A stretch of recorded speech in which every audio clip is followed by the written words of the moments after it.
Today, we will find ourselves in the state that occupies almost 3/4 of the island of Haiti. This amazing country attracts tourists from all over the world with the opportunity to relax on snow-white beaches, as if descended from advertising brochures, to touch almost untouched by man-exotic nature, to taste the unique local cuisine, and of course, it is Dominican Republic. Our story begins on the Azure Coast, one of the most popular beaches of the Dominican Republic. A black Honda Accord stopped in a parking lot by the beach. Music was playing softly in the car. 2 men and 3 girls were talking passionately about general topics. They looked like longtime friends who had met for a fun outing. All the passengers got out of the car and walked leisurely towards the sea. A grown man called out to one of the girls and took her hand. He whispered something in her ear, and she shouted to her friends that she would come back later. The beach was practically deserted in the evening, making it a place of rendezvous and solitude. They hurriedly got into the car and talked for a long time. The man stroked her long hair, touched her plump lips, which like a powerful magnet attracted his kisses. A few hours after the walk, the girl returned home and went to bed. The next morning, her mother noticed that her daughter had not come to breakfast. She went to her daughter's room and knocked on the door, hoping that the knock would wake her up, but she was met with silence. The woman entered the room and screamed. At the scream, the girl's father came running in. A terrible picture appeared before the parents. The whole bed was flooded with blood, and in the bathroom on the floor in a pool of blood lay their daughter. She was dead. From what they saw, the couple's legs gave out, but the father found the strength to call the police. Around 8 a.m., police arrived at the scene, examined the girl's room, interviewed the parents. The body was taken to the National Institute of Forensic Medical Examination to establish the cause of death. The parents cried and wondered what could have happened to their daughter at home at night.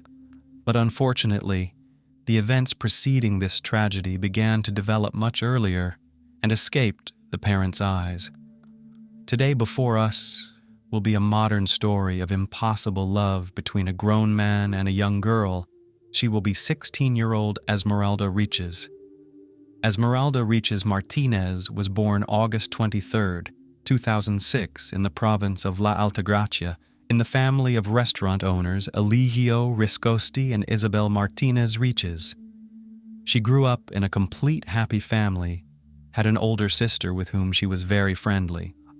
Esmeralda grew up to be a very pretty and bright girl. She loved to sing, dance, and displayed her special artistry, which she was proud to show in videos for social media. In 2023, Esmeralda was in her senior year of high school and was planning to go to university. She was always surrounded by friends, because the girl's cheerfulness attracted not only her peers to her. 35-year-old John Kelly Martinez was among Esmeralda's close friends. John Kelly entered the public education system after passing a competitive teacher's exam and was undergoing induction for new teachers and was still on probation, which lasted for 1 year. The pupils took a great liking to the new teacher, as he treated them like friends and had regular outings outside of school. Despite the fact that John was married to another teacher and had 2 daughters, he devoted most of his free time to his students. For a long time, the teacher painstakingly built a trusting relationship with them, disposing them to him. They were mostly bright and beautiful students, such as Esmeralda. The evening walk on February 12, 2023, was a perfectly normal meeting of teacher and female students outside of school. Esmeralda was the last person John Kelly picked up that evening. He followed her into the house. He introduced himself as a teacher and promised to bring her back home. The group of 2 grown men and 3 young female students then headed to the beach in Teacher Kelly's car. After stopping, everyone got out of the car except John Kelly and Esmeralda. John and Esmeralda were alone for a while, but afterward joined the company. They drank a few beers and took a short walk along the shoreline. Suddenly, Esmeralda felt sick. The girl started bleeding. The walk had to be cut short and she had to be brought back home. In the morning, her parents found her dead. An autopsy revealed that it was a homicide, but the parents did not get answers to their questions. The National Institute of Forensic Medicine tentatively determined that Esmeralda Richiez's death was due to a perineal laceration with severe internal bleeding and hemorrhagic shock following the violent acts. As a result of the autopsy, the girl's death was classified as a violent death of undetermined cause. But who dared to do such a thing when Esmeralda was in familiar company on a walk, supervised by a teacher? Interviews with the girlfriends and a review of the seized phones provided clarity and identified the first suspect. The testimony of one of the girls who had been out with the teacher and Esmeralda that evening was stunning. She said she saw the professor slip 5 pills into Esmeralda's drink while they were on the beach. The initial findings of the police also sparked a lot of talk in the Dominican Republic, where abortion is banned. There was a lot of speculation in the community about the cause of Esmeralda's death. Some said she died of a heart attack, and some were sure she died from blood loss caused by the abortion pills John Kelly had given her. Everyone hoped that the medical examiner's report would put an end to the rumors and speculation. However, all the speculation dissipated when the results of the forensic examination were ready. Upon learning the results of the forensic examination, which ruled out the possibility of pregnancy, Esmeralda's relatives were clearly puzzled and very skeptical. The victim's relatives stated that the family was unhappy that the report ruled out Esmeralda's pregnancy because this theory best matched what investigators had found out based on the forensic examiner's tests and findings, as well as the evidence collected during the investigation.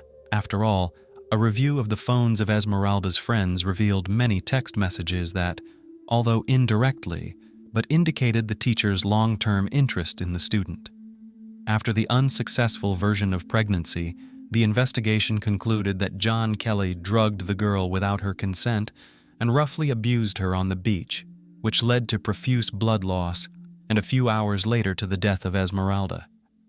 The results of repeated toxicology tests were pending. Given the progress of the investigation, the prosecutor's office requested a coercive measure against John Kelly Martinez and his alleged accomplice, Ruben Murillo Martinez, as they are the main suspects in the young woman's death. John Kelly Martinez was suspended as a teacher for 90 days without pay.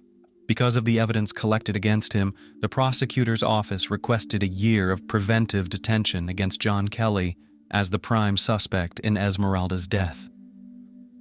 Let me remind you that preventive detention is the imprisonment of a person, not as a punishment for a crime he or she has committed, but as a means of preventing the possible commission of criminal acts by that person for a period of time. New episodes and interviews with witnesses about the student's death, however, have created even more intrigue surrounding this horrific tragedy.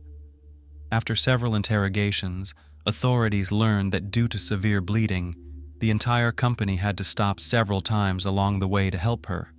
But no one took the bleeding Esmeralda to the hospital or called emergency services. Some of these stops were captured by surveillance cameras where, according to witnesses, the defendants bought alcoholic beverages and Esmeralda and John went into the restroom together.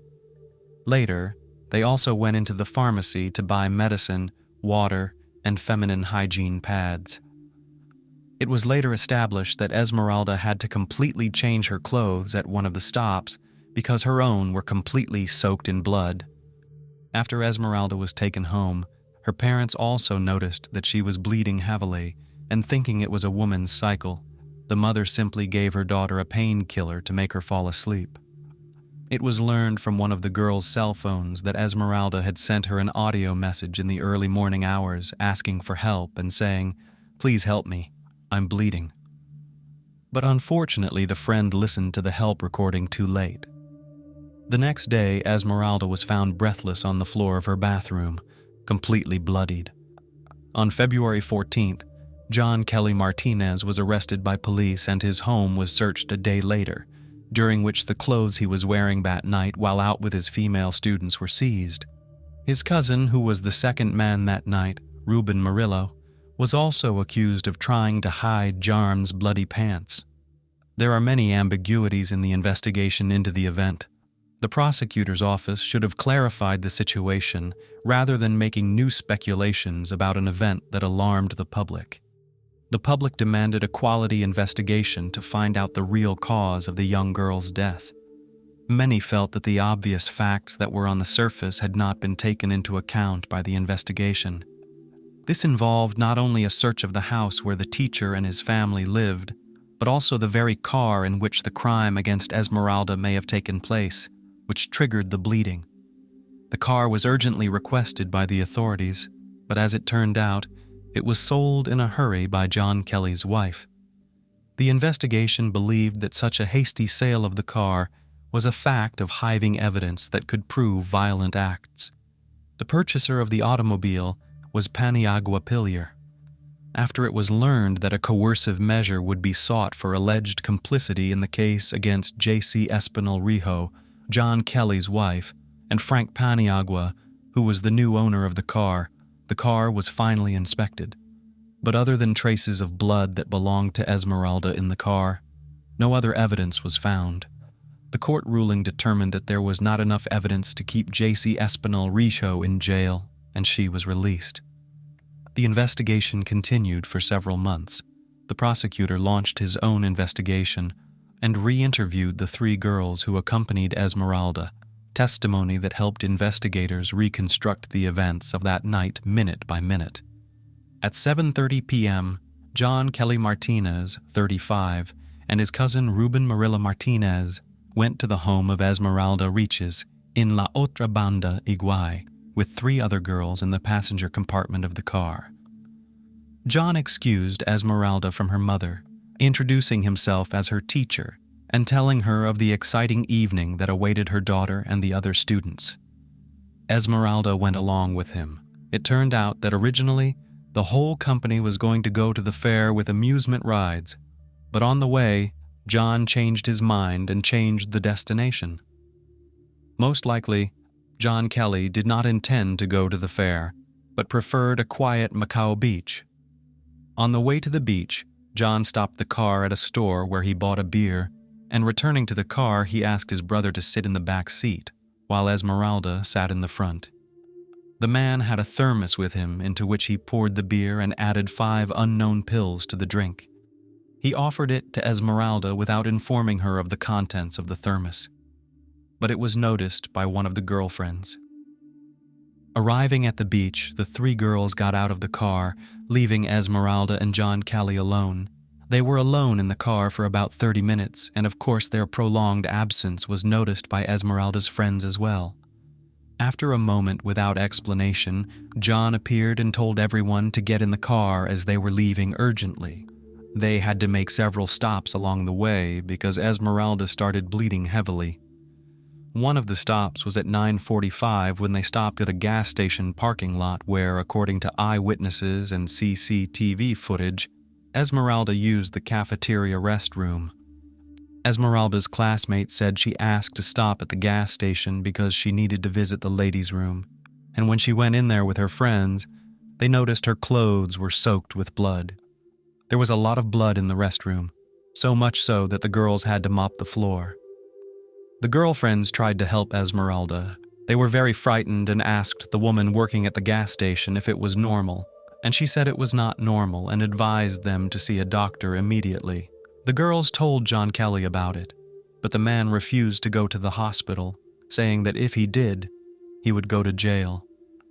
According to the inspection document, traces of Esmeralda Richiez's blood were found both in the parking lot and in the service restroom at the gas station. They also stopped at a pharmacy at 10:21 p.m., where they bought some medication, water, and sanitary pads. Authorities obtained surveillance footage and a receipt for the purchase to verify the facts. At 11 p.m., John Kelly returned Esmeralda to her home. She arrived with heavy bleeding that began minutes after she was left alone in the car with her teacher. On February 16th, an official report came back stating that the girl had been very severely and brutally abused, resulting in severe blood loss and hypovolemic shock. As scary as it sounds, this condition could have been stabilized and medics know how to effectively help a person, but unfortunately, Esmeralda never made it into the life-saving hands of doctors that night. Toxicology testing confirmed the presence in Esmeralda's body of the active ingredient in the pills used to terminate a pregnancy, but it was previously confirmed that Esmeralda was never pregnant. This component is a synthetic gestagen with contraceptive effects. When taken orally in the recommended dosing regimen, this component suppresses ovulation and fertilization, which most likely indicates that the teacher John Kelly was preparing for intimacy with the student he liked. After repeated medical examinations, Esmeralda's body was finally allowed to be buried. The young girl was buried in the El Banal Public Cemetery. Esmeralda's family and friends said goodbye to her. They described her as a kind and cheerful girl. Her parents bitterly recalled that fateful evening and blamed themselves for entrusting their daughter to a teacher and letting her go for an evening walk with him. On June 4th, 2023, after reconstructing the last hours of Esmeralda Richiez's life, prosecutors filed charges against math and physical education teacher John Kelly Martinez. On June 12th, the La Altagracia prosecutor's office filed an indictment and a request to open a trial against Martinez and his cousin Rubiel Murillo Martinez with the La Altagracia Instructional Court. The case was scheduled to be heard on August 23, 2023. However, due to the passage of Storm Franklin, the case against the teacher was rescheduled. On November 24, 2023, the judge ordered that John be retried as the sole defendant in the death of Esmeralda Richiez. The trial was scheduled to begin on January 9, 2024, but was again rescheduled because only half of the witnesses called were present.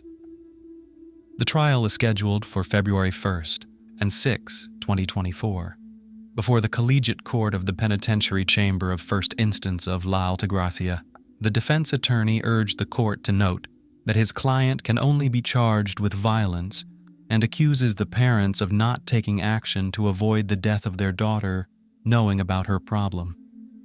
The prosecution, for its part, presented more than 40 pieces of evidence, including witness testimony and examination reports. During the hearing, the prosecution also heard testimony from pathologists and forensic experts, who showed the audience all the audio and video materials that had been collected during the painstaking and long work to determine the cause of the girl's death. In his closing statement, the defendant tried to make himself look like a victim. John Kelly Martinez admitted that he and Esmeralda were indeed close that night in the car, but he sincerely tried to assure the court and everyone present that everything was consensual. The important fact, he said, was that when he brought Esmeralda home, she was alive and well. The motion to compel specifies that Martinez voluntarily inflicted the victim with lacerations, abrasions, and contusions that resulted in her death, with severe acute external and internal bleeding and hemorrhagic shock as the terminal mechanism of death, according to the autopsy report. John Kelly Martinez's speech made no impression on the court or those in the audience. On March 14, 2024, Professor John Kelly Martinez, 36, was sentenced to 20 years in prison for violence. John Kelly Martinez will serve his prison term at the Ana Muria Correctional and Rehabilitation Center in Higüey. Rubiel Murillo Martinez, cousin of the defendant charged with accessory after the fact, received a conditional enforcement measure consisting of periodic court appearances. Following the enforcement measure against the professor and his cousin, Rich's family attorney Raimundo Rosario said the family was satisfied with the restraining measure and would not file a motion to reopen the investigation. The verdict for John eased the pain of Esmeralda's parents a bit. They thanked everyone involved in the investigation and trial. They also indicated that they were satisfied with the verdict. Esmeralda's family did not experience the joy of the teacher's verdict because the acute pain of losing their daughter was forever lodged in their souls. Esmeralda's mother, Isabel Martinez, said she regretted letting her daughter walk with this blessed teacher and 3 friends. I talked to him on the phone and asked, "Are you a teacher?" And he said, "Yes, I am." And I told him, "Take care of my daughter. I'm going to let her out because she's with you." I was innocent that my daughter was with this man, the mother said. The Ministry of Education provided support to the family and relatives of the deceased girl, as well as to the relatives of the other girls who were with Esmeralda on the day of the tragedy. In their message, they expressed their hope that cases of this nature will not be repeated in the education community and in society at large. With the pain of parents who can never come to terms with their daughter's death, they said, "It is their turn to fight for justice." A story that began as a fun evening outing with a visit to the beach turned into a night of terror that cost the life of student Esmeralda Richiez, who bled to death after lacerations, abrasions, and bruises inflicted by a man whose parents are entrusted with the lives of their children. Obviously, everyone involved in the evening's outing has a share of blame. Unfortunately, because of her parents' excessive strictness, Esmeralda was afraid to ask them for help and tell them what had happened. Agree. Sometimes we think that it is easier to conceal for fear of punishment or just to remain misunderstood. But what a pity that in this battle fear wins, taking precious life. The streets were dark and mostly empty. A young woman hurried out the door of her house, leashed her dog, and quickly got behind the wheel of the parked car. The car sped up and disappeared into the city's darkness. For the young runaway, it was the happiest night she had waited for 4 long years. Today, we will visit Lawrence, Kansas, and learn all about the life of this young woman and understand what made that particular night the happiest one for her. So if you're interested in finding out more about what happened, let's start from the beginning and share everything we know. Lawrence is a small town with a population of less than 100,000 people, ranked among the top 10 college towns. It's a wonderful place to live with minimal criminal activity. However, this incident completely disrupted the town's peace. On January 15, 2014, a young man contacted the local police department to report a disturbing, suspicious noise at his neighbor's house. Officers were dispatched to the address provided. However, no one answered the door, and the house was empty.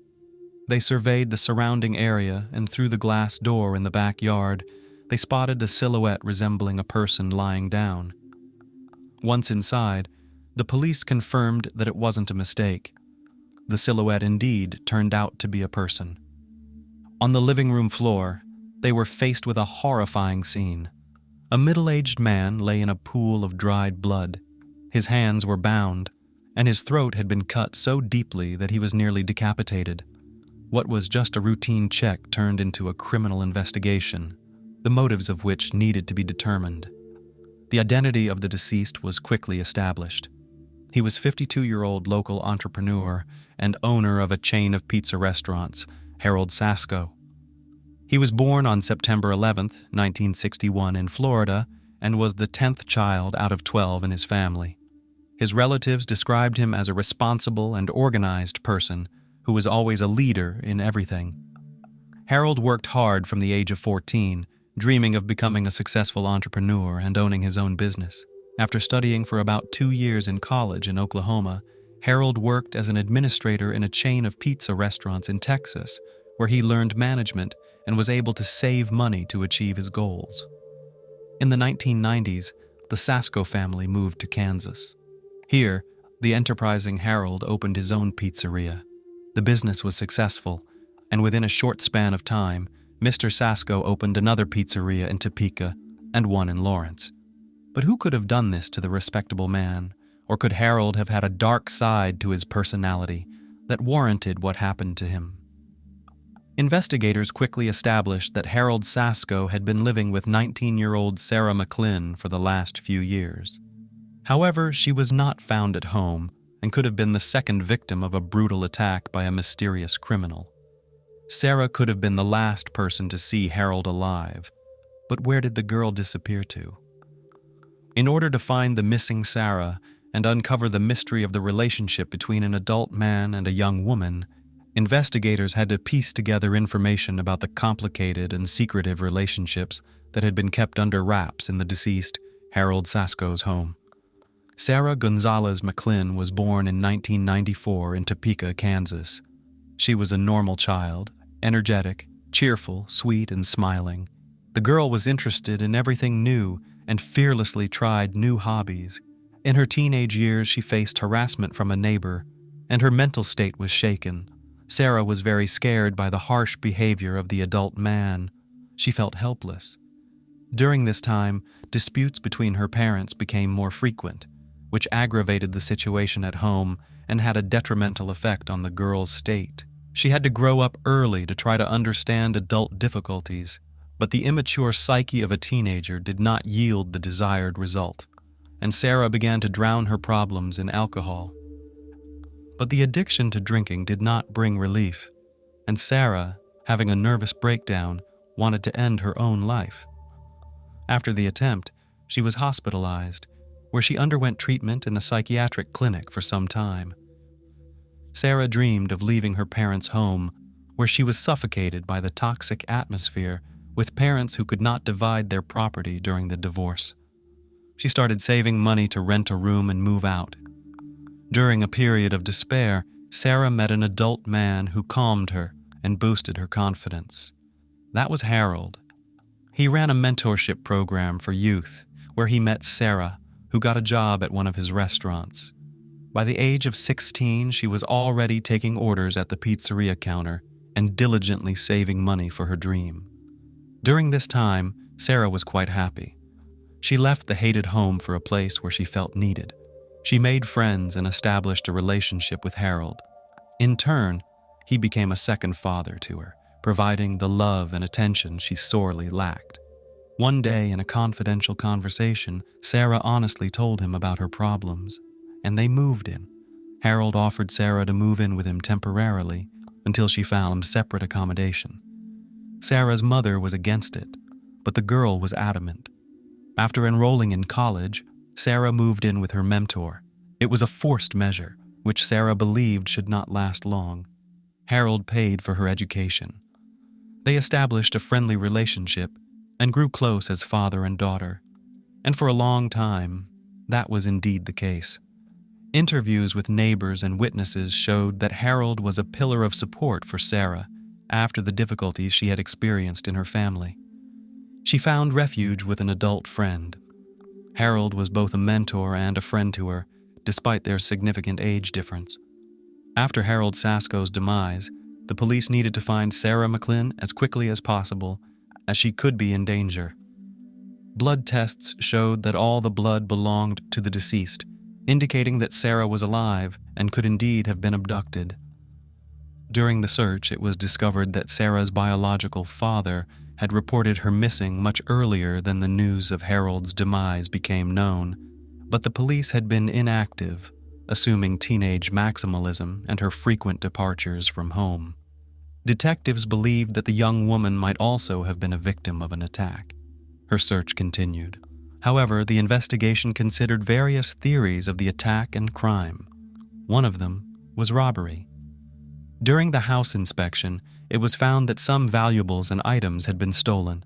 Closets were partially emptied. Money and weapons owned by Harold were also stolen. There was disorder everywhere. Most of the items had been thrown out of the closets.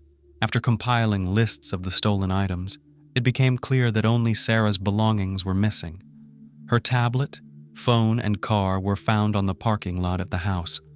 For the investigators, this confirmed that the young woman had been abducted. Mr. Sasko's dog, Oliver, also disappeared without a trace, but why would the abductor take the dog? The disappearance of the dog puzzled the investigators, and they noted that Harold's car was also missing from the parking lot.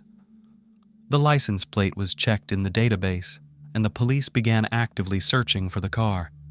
By tracking all the recordings from the city's surveillance cameras where the car could have been spotted, they managed to determine the direction of the suspected criminal, but the blurred frames did not allow them to identify him. Information about the stolen car with the possible criminal was distributed to nearby posts along the possible routes, but no clarifying information was received. While waiting for information about the car's movement, the investigators did not waste time. They actively questioned Sarah's friends and acquaintances, hoping to get more information about the unusual cohabitation of the young woman and the mature man. At that time, Harold Sasko had been married 3 times, but was divorced and lived only with Sarah. The fact that a 19-year-old woman was living with a 52-year-old man as friends was peculiar. But no other information about Sarah and Harold's relationship could be obtained. No one had ever seen them as a couple. Sarah had her own room in Harold's house. Could it be that this mature, well-to-do man really became a second father and mentor to the young, lost girl? It really seemed to be the case. Harold Sasko was viewed as a kind and sensitive person and a benefactor. His colleagues also confirmed no closeness between the boss and the employee. The investigation was at a standstill. After a critical 48 hours, Sarah McLynn had still not been found. Investigators were puzzled, but continued their search for the young woman. 3 days into the search efforts, an unexpected phone call to Sarah's parents' home turned the detectives' theory upside down. The awaited call was brief. The caller waited for an answer and then hung up silently. The police, anticipating a call from the suspected abductor, managed to trace it quickly. The caller's location was identified as a 24-hour store at a gas station in Bishop, Texas. Immediately heading to the location and reviewing surveillance footage, the police were shocked to recognize a female figure very similar to Sarah. The woman freely entered the store, made purchases, made the call, then left in Harold's car. Could it be possible that Sarah, whom the police were searching for as a victim of abduction, was actually the criminal and had fled, taking her beloved dog with her? On January 25, 2014, rangers in Everglades National Park in Dade County, Florida, found Sarah McLynn sleeping in the parked car with Oliver, Mr. Sasko's dog. Upon searching the car, several knives, an axe, and Harold's pistol were found. On February 1, 2014, after she waived her extradition hearing in Florida, Sarah was transported back to Kansas, where officers placed her in the Douglas County Jail. The car was seized and sent for inspection. Forensic analysis confirmed that the bloodied knife found was the weapon used in Harold Sasko's demise, but what led to such a brutal crime? During Sarah's interrogation, it was revealed that their relationship initially mirrored that of a father and daughter. He took care of her and told everyone she was his stepdaughter to avoid unnecessary questions. Sasko was aware of Sarah's difficult relationship with her parents. He knew she had been brutally assaulted by a man who had left her with cigarette-burn scars. She had tried to end her life, and she was diagnosed with post-traumatic stress disorder and depression. Harold promised to take care of her, but the supposed sanctuary included unrestricted access to marijuana and alcohol. Cocaine and ecstasy were also available. He charged her rent, and she bought her own food. He gradually gained control over everything she did. After living together for about 6 months, Harold confessed his love for her. Sarah rejected him, but he persisted in his advances. Eventually, he demanded intimacy as a condition for her to stay with him. Harold took her salary, claiming it as compensation for what he spent on her upkeep daily. He threatened to sue her if she left. Harold degraded and insulted her daily. One day, Harold told Sarah that she was not attractive enough and that men preferred women with more voluptuous figures. With such an appearance, he said, she would never find true love and would never be appealing to men. Sarah objected but felt she had no choice. He paid for her to have a nose job and buttock implants. After these surgeries, Sarah's debt to Harold increased by $10,000. Her last paycheck from the pizzeria was $265. He demeaned her and demanded total submission. Out of desperation, Sarah began drinking alcohol and using psychotropic substances when Harold demanded intimacy. If she tried to resist, he would hold her down. Taking advantage of Sarah's weakened state, Harold repeatedly forced himself on her, and she eventually entered into a relationship with him at his insistence. Sarah fell into a state of depression from which she sought to hide under Harold's supposed protection. She became increasingly restrained and withdrawn. She suffered from victim syndrome and was afraid to leave him or tell anyone. She saw only one way out of her moral confinement, ending her partner's life. Sarah confessed that she made the decision 5 days before the act. On January 14th, Harold came home late in the evening and started working on the sound system. At one point, he asked Sarah to bring him a beer. Knowing that if he drank, he would force himself on her, she decided to act. She added crushed sleeping pills to the beer, which she had prepared in advance. After some time, Harold lost consciousness. Sarah tied his ankles and wrists with zip ties. Then she took a hunting knife and inflicted a deep wound on his neck. During the interrogation, Sarah confessed that, at one moment, she reconsidered her decision to take his life, but Harold was already bleeding out, and she felt she had no choice but to finish what she started. With renewed fury, she continued to stab him in the neck with relentless force, nearly decapitating him. Then Sarah took a shower, packed her belongings, and left in Harold's car, taking Oliver, the dog she had cared for. First, she headed to Texas, then to Florida to see the ocean. That's where the Rangers detained her. The trial for the demise of Harold Sasko began on March 5, 2015, at the Douglas County Courthouse. In his opening statement, Prosecutor Charles Branson told the jury that Sarah McLynn had meticulously planned Harold Sasko's end. Lawrence Police Detective Robert Brown testified for the prosecution, showing that before the act, Sarah McLynn had made Google searches using the phrase, "vulnerable places on the neck." She confessed to inflicting knife wounds on the victim and then cutting his throat. When the detective asked her why she ended Mr. Sasko's life, she replied, "I wanted someone to die." Because of these words, the trial focused on her ability to form the intent to commit the act. However, in a private meeting with the judge prior to the trial, Prosecutor Charles Branson stated that it would be inappropriate for the jury to hear about Harold Sasko's cruel treatment of Sarah McLynn, and he intentionally omitted this information. He believed that the details of the accusations would be inappropriate at the trial stage because they would merely elicit sympathy for the defendant without any supporting evidence. Branson did not want the years of domestic abuse to become public knowledge. Defense attorney Carl Cornwell agreed with the restrictions on presenting evidence of cruel treatment, which he could have introduced in court. Instead, he tried to convince the jury that Sarah was mentally unstable and unable to fully comprehend her actions. Carl Cornwell argued that Douglas County Judge Paula Martin should send the accused, Sarah McLynn, to a state hospital rather than prison, and if a prison sentence was to be decided, sentence her to 25 years due to her mental illness. However, prosecutor David Melton criticized the defense's portrayal of Sarah as a victim. He added that a psychological evaluation at Larned State Hospital, an impartial entity, showed that McLynn did not meet the criteria for dissociative identity disorder. The district judge reported that she had been found to have borderline personality disorder with antisocial tendencies. The report also stated that Sarah McLynn exaggerated the symptoms of her mental illness. In his courtroom address, the prosecutor added that the crime was not committed by a little sweet girl, but by a methodical and far-sighted criminal who had planned it in advance and intentionally left her mobile phone behind to avoid being tracked.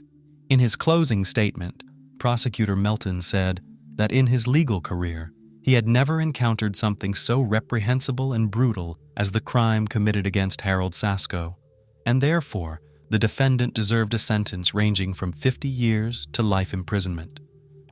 Some crimes are so evil, so horrendous, that they warrant harsher punishment, Melton said. He argued that Sarah could have chosen a different method, such as suffocation, overdose, or poisoning Sasko. But the fact that McLynn forcefully penetrated Sasko's carotid artery with a long knife spoke to the horror of the act. Addressing the court, the prosecutor repeatedly emphasized that she chose a knife because she wanted to prolong the experience of the act and likely enjoyed it greatly.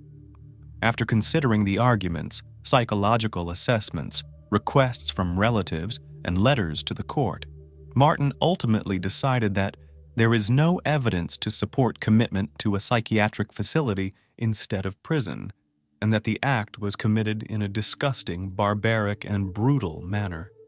Douglas County Judge Paula Martin sentenced Sarah Gonzalez McLynn to 50 years in prison. She must serve at least 50 years before becoming eligible for parole, at which time she will be nearly 70 years old. After the sentencing, Sarah apologized to her own family and Harold Sasko's family. Sarah has appealed the sentence based on the provision of ineffective counsel. In the meantime, the defense lawyers began preparing a clemency petition and uncovered necessary evidence of abuse and the dark side of Harold Sasko that had not been presented to the jury during the trial. It turned out that during the search for Sarah, a significant number of crucial clues were overlooked. After all, the investigation's attention was occupied with investigating a crime against life, not proving domestic abuse. An examination of Harold Sasko's phone confirmed that he had repeatedly shown interest in child-explicit material. He downloaded hundreds of videos to his phone and visited X-rated sites discussing children, teenagers, and zoophilia. At least 20 times, he visited websites where men were intimate or appeared to be intimate with women who seemed to be asleep. The police found a camera and flash drives on a desk in Sasko's bedroom. A detective stated that the images found on the flash drives showed that Sasko and Sarah McLynn were just friends who spent time together. The defense attorneys were not allowed to review the files. Sarah was shocked and confused when the evidence of harsh treatment was not presented in court. She did not give up on proving that at the moment of ending her aggressor's life, she saw no other way to save herself. On March 20th, 2015, after deliberating for just 4 hours, the jury found Sarah Gonzalez McLynn guilty of first-degree premeditated homicide with aggravating circumstances, unaware of the months of harsh treatment that preceded her dreadful crime. Now her lawyers hope to get her out of prison, convincing the governor to pardon her, which is a long-term attempt to correct what they consider an injustice. In 2021, the newly elected district attorney of Douglas County, Susana Valdez, struck a stunning deal. The sentence for Sarah McLynn was reduced by half in exchange for waiving the right to appeal. The case of Sarah McLynn is one of the most confusing and recurring institutional failures where, in the pursuit of justice, the truth remains sidelined. Currently, Sarah Gonzalez McLynn remains incarcerated at the correctional facility in Topeka, Kansas. The earliest she can be released is in 2039, but strangely enough, prison gave Sarah a chance to heal. In her only interview, she admitted that being locked up was the biggest relief for her. She found time to reflect on what had happened. She wrote letters to God, trying to cope with her shame. In prison, she trains Labrador and Golden Retrievers for service in an organization based in Washington, Kansas. Sarah says that the dogs have healed her more than she could have ever imagined. In her statement, Sarah said that since she's been in prison, she's dedicated every day to becoming better, not just for herself, but for her family and society. I will continue to ensure that everything that happened was not in vain, as I am no longer the young woman who felt hopeless and didn't know what to do. At the scene where Harold Sasko's life was ended, the word freedom was written on the wall in blood, a word the investigators initially struggled to decipher.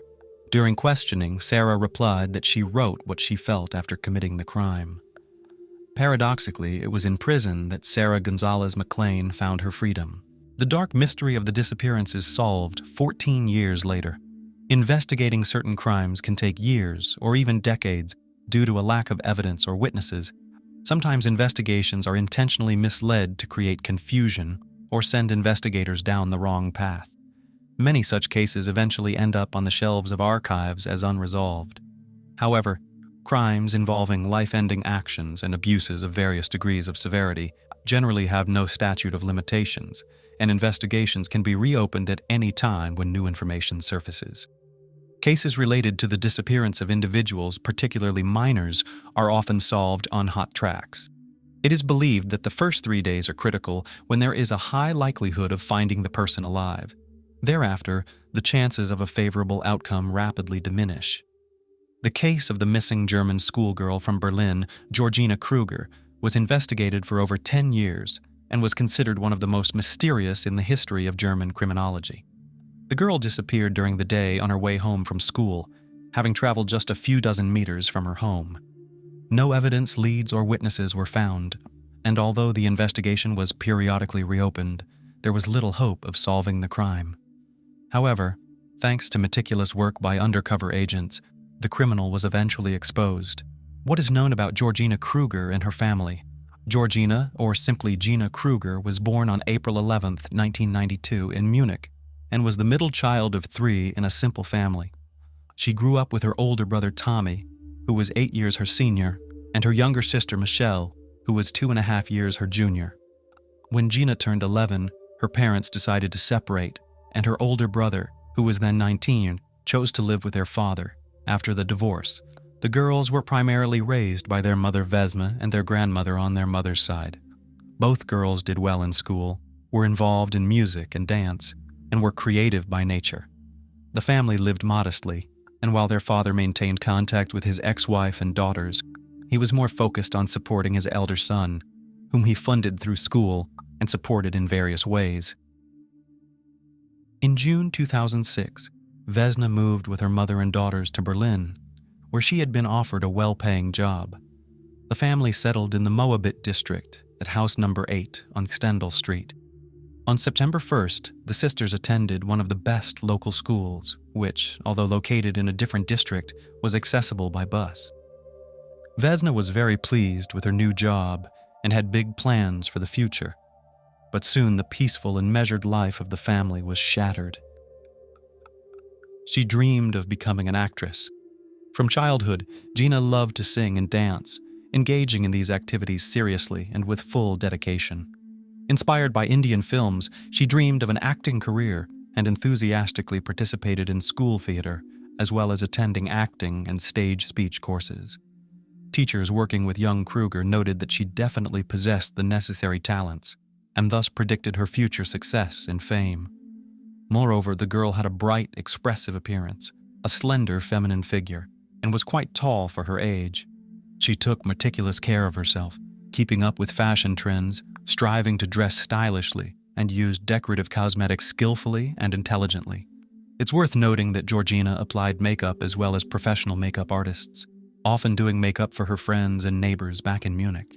In Berlin, during the summer holidays, she actively attended various castings, trying to break into the big screen or television. She managed to appear in crowd scenes a few times, but these were very inconspicuous episodes. However, on Friday, September 22nd, 2006, luck finally smiled at her. She auditioned for a guest role in the television series, Turkish for Beginners, and her candidacy was approved. Gina was supposed to receive a call back on Monday, September 25th, to finalize her inclusion in the cast, discuss details, and invite her to sign a contract. The new beauty in town. In her new school, the young beauty caused a real stir from the first day, capturing the attention of all the boys in her class. However, she struggled to get along with the girls as they openly envied her and saw her as a competitor. Her classmates were slow to accept her into their group and communicated with her reluctantly, although Gina was sociable, friendly, and open, avoided conflicts, and tried to interact with all the kids in the class. The teenage girl was indeed very beautiful, danced well, sang, and even received an offer from a modeling agency to try herself as a photo model. She agreed, but unfortunately, she never made it to the planned photo session in early October. Gina dreamed that one day she would make it to Hollywood or Bollywood, where she would act in movies.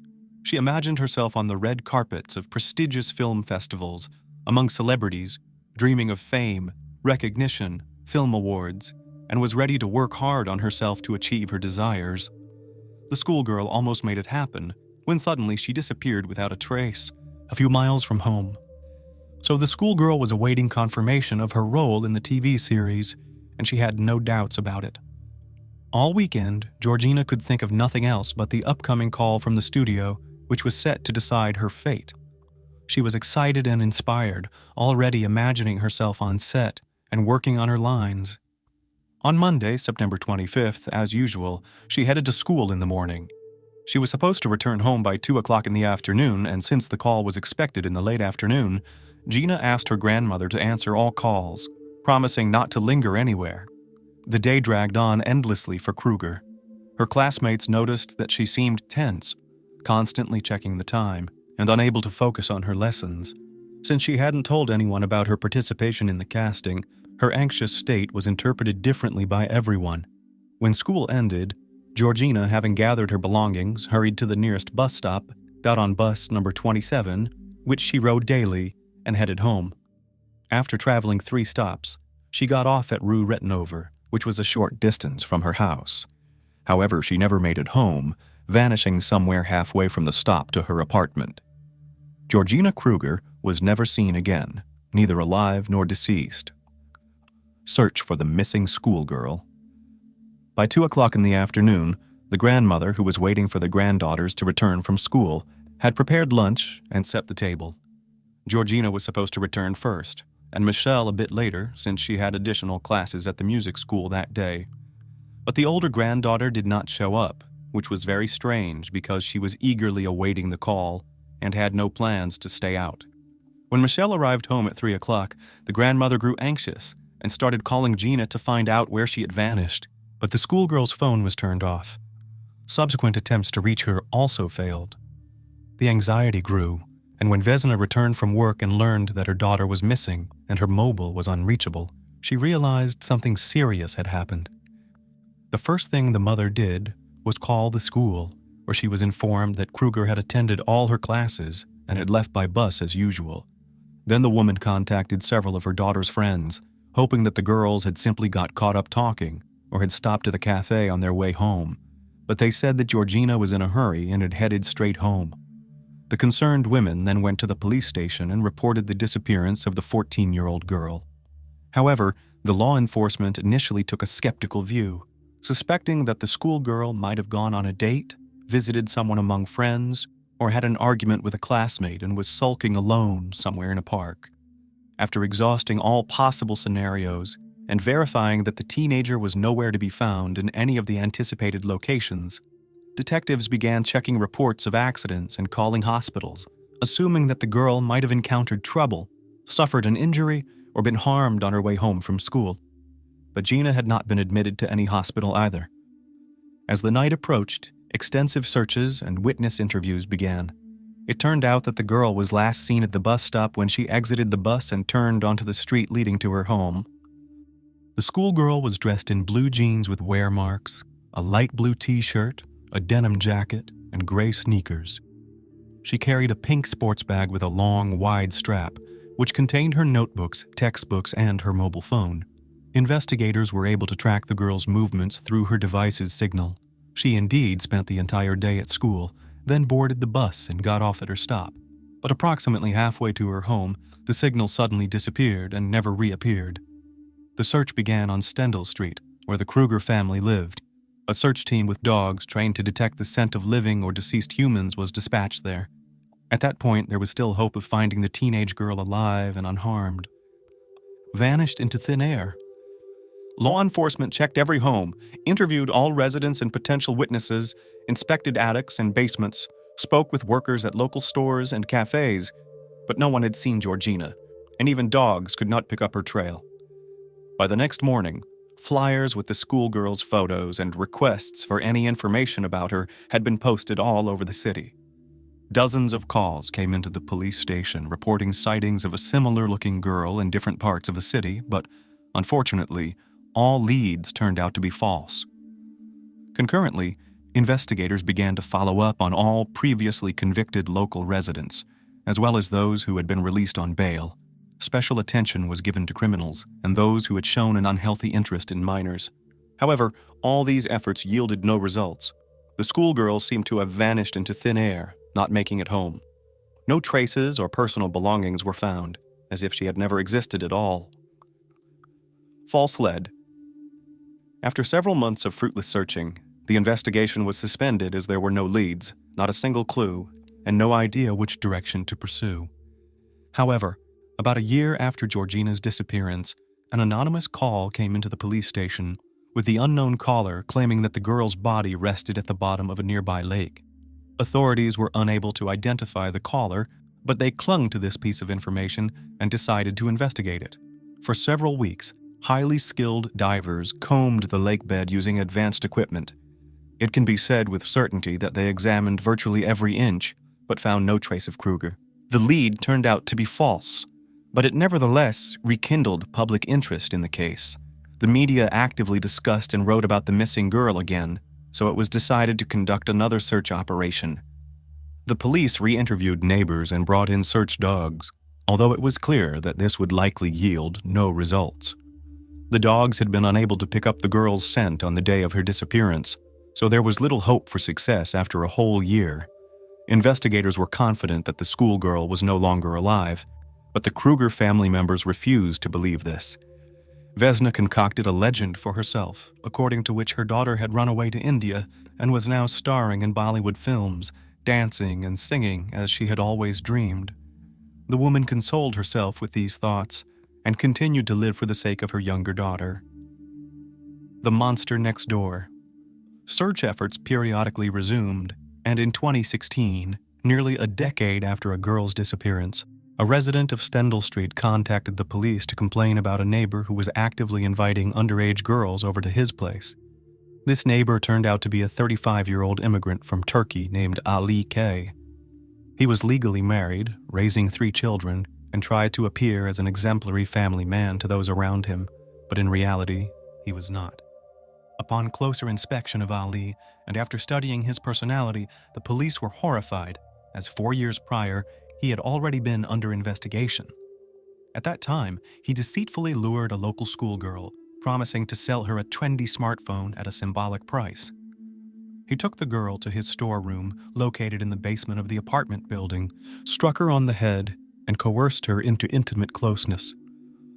Afterward, he made the teenager swear she wouldn't tell anyone about what happened, then gave her a paper napkin to wipe her tears, and helped her tidy up before leaving. The girl promised to remain silent just to escape from the clutches of the monster, but as soon as she was free, she immediately told her parents about the incident, and together they went to the police to report the violent actions. The schoolgirl detailed the man's storeroom in the basement, noting that it looked more like a maniac's den. Ali was arrested the same day, but he vehemently denied his guilt and shared his own version of the events. According to him, he was indeed selling the gadget, and the girl herself expressed a desire to buy it. As the smartphone was in his basement storeroom, they went down together, and when the guest examined the device, she said that she had always dreamed of such a gadget, but since she didn't have the money, she was ready to pay in another way. Following this, according to Ali, the girl began kissing him and started undressing, and he, trying to reason with her, pushed her away forcefully, causing her to fall and hit her head. This explained the injury and bruises on her body, but the fact of intimate closeness could not be proven as the man had used a contraceptive, which he later disposed of. Ali's wife, Melik, fully supported her husband and also began accusing the girl of indecent behavior and attempts to seduce her husband. Ultimately, the man only received a suspended sentence for causing moderate bodily harm. Nonetheless, now as the police took up the investigation of the disappearance of Kruger again, they decided to check him thoroughly once more. Ali K did not have a permanent job and got by on odd jobs, mainly living on benefits. He loved gambling and often incurred debts, was a regular visitor to the Turkish coffee shop on the ground floor of his building, where he made acquaintances with different people who treated him to food and drinks. The man carefully maintained his appearance, desperately trying to look younger than his years. He wore fashionable clothes, sometimes even spending children's benefits on them. But the main oddity about this man was his attraction to girls. He continually tried to meet teenagers, ask them inappropriate questions, and also offered strange and illegal things, for instance, help with buying alcohol or cigarettes. Ali most resembled the role of Georgina's abductor, but the police had nothing against him in this case. New investigation. Nevertheless, the Kruger case was reopened, and a new investigation was initiated due to the emergence of a new suspect. Ali K was brought to the station and questioned, but he naturally denied any involvement in the decade-old case. His storage room in the basement was inspected, but no traces of the missing schoolgirl were found. Detectives noted that this space indeed seemed more like a meeting place than a storage area. It turned out that 10 years ago, he had been questioned along with other neighbors, and his basement had been inspected. But specifically, Ali's storage room had not been checked because, firstly, there was no reason to, and secondly, according to residents, the door always had a lock, so only the owner could access it. Ali himself had been an active participant in the search operation at that time and was one of its most engaged members. Despite the fact that the police had nothing concrete to charge Kay with, they decided to keep him under surveillance to learn as much as possible about him. Unofficial monitoring was organized, and all his phone calls were intercepted. Soon, this provided initial results, and detectives discovered that the man had significant debts unknown to his wife. He had lost about 10,000 euros in poker and had no idea how to get out of this predicament. The investigation decided to focus on this aspect. Undercover agents. The decision was made to introduce an undercover agent into the suspect's close circle, who was expected to gain his trust, extract the necessary information, and secure an on-record confession. However, everything had to be done slowly and carefully so the suspect wouldn't become suspicious and would feel secure. For this purpose, a special agent codenamed Hakan was prepared and sent in, posing as a successful businessman who had recently moved to the Moabit area to open a car service station. A couple of times he visited the cafe in Ali's building, where he loudly discussed business plans and details with a partner. As they left, the partner mentioned that they needed to find a manager soon, noting that it was a well-paying position and it was important to choose wisely. After these words, the second man left, and Hakan stayed to finish his coffee, when suddenly Ali approached and sat at his table. He took the bait and immediately offered himself for the manager position. A conversation ensued, which quickly turned into a casual chat, and the businessman noted that Ali might fit the role, then mentioned the salary. Ali's eyes lit up at the figure. He began dreaming of paying off his debts and buying the sports car he had always wanted. The men exchanged phone numbers, and from that day on, they began to communicate regularly, and their relationship quickly grew into a friendship. Hakan even started taking Ali on business trips to other cities, aiming to get closer to him and gain his trust. But this friendship had the opposite effect, as the suspect strived to appear as the best version of himself to his prospective employer. He boasted of his achievements, even the most minor ones, and preferred to keep silent about any wrongful acts.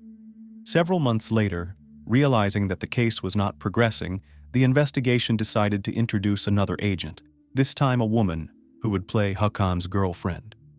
This introduced Susan into the story, whose goal was to befriend Ali's wife, Melek, and try to uncover any secrets the husband might be keeping. It only took a few meetings for them to get along, after which all four started socializing as families. Melek was a sociable woman, but regarded her husband as nearly a saint. For years she had turned a blind eye to his infidelities, did not believe the schoolgirl who accused him of violence, and was convinced that her husband was a very good person, just unlucky with jobs. But now everything would change. Soon, Susan realized that Ali's wife wasn't just covering for him. She truly believed that he was simply incapable of harming anyone. The agents even decided to use a trick by spreading a rumor that there was progress in the Kruger case and an unnamed source had indicated where to find her body. Hakan left a newspaper with this article in his car, which Ali had started borrowing occasionally. Several cameras and recording devices were also installed in this car. When the suspect and his wife got into the car, she soon noticed the newspaper left behind, quickly skimmed the article, showed a bit of surprise that the case was still being investigated, and then indifferently put the paper aside. It became clear that Melek knew nothing about this. Otherwise, she would have inadvertently revealed herself. Good cop, bad cop. 6 months later, the investigation finally concluded that their plan had failed. The Kay family had become friends with the agents, even trusting them to look after their children, but no confessions were forthcoming. Ali strived to appear honest and upright, and his wife was simply unaware of the crime her husband had committed. Moreover, maintaining their cover was becoming increasingly expensive. They even had to lease a space for the supposed auto repair shop and signed a sham employment contract with the man to avoid raising his suspicions. The investigation then took a desperate last step by introducing another agent who would play a villainous role. According to the backstory, his name was Kor. He was Hakan's cousin, had a criminal record, and was running some underground business. It was hoped that Ali, meeting a kindred spirit, would open up and confess his sins. The men quickly bonded over their shared interests. Kaur treated his new friend to drinks, and together they visited various clubs and houses of ill repute. The new friend confessed that he made money through not entirely legal means, and thus wanted to spend it indulgently, with Ali willingly helping him in this. Simultaneously, Kaur constantly complained about his girlfriend, with whom he supposedly could not break up because she was blackmailing him and threatening to report his illegal business to the police. According to him, she constantly demanded money, and her appetites were growing. One day, while having drinks with his friend, Kaur declared that he intended to rid himself of the bothersome blackmailing girlfriend in a radical way and was willing to pay a sum of 100,000 euros to anyone who would do the dirty work. Ali perked up at this and offered to take on the task himself. His friend agreed, but suggested they discuss the details in a secluded place when sober. Monstrous confession. In November 2017, sitting in the agent's car, the men discussed the plan to eliminate his nuisance girlfriend. At one point, Kaur doubted whether Ali was capable of taking a life. In response, Ali revealed something he claimed no one else knew. He confessed that more than 11 years ago, he had taken a life of someone with his bare hands. Ali said that in 2006, a stunning young girl had moved onto his street, who completely captivated him. She passed by his house twice a day on her way to and from school, so he had memorized her schedule and would step out to greet her and pay compliments. Despite her young age, he described her as hot, and he burned with desire for her. One warm September day, when the girl was returning from school and the street was unusually quiet and deserted, Ali saw his chance.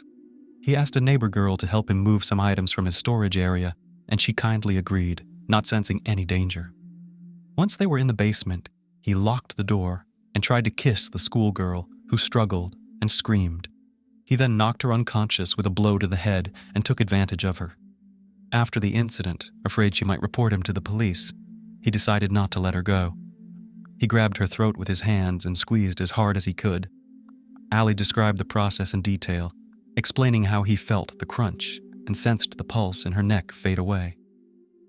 The girl's body lay in the basement for several days, so if the search team had looked into his storage area, they would have immediately uncovered the perpetrator.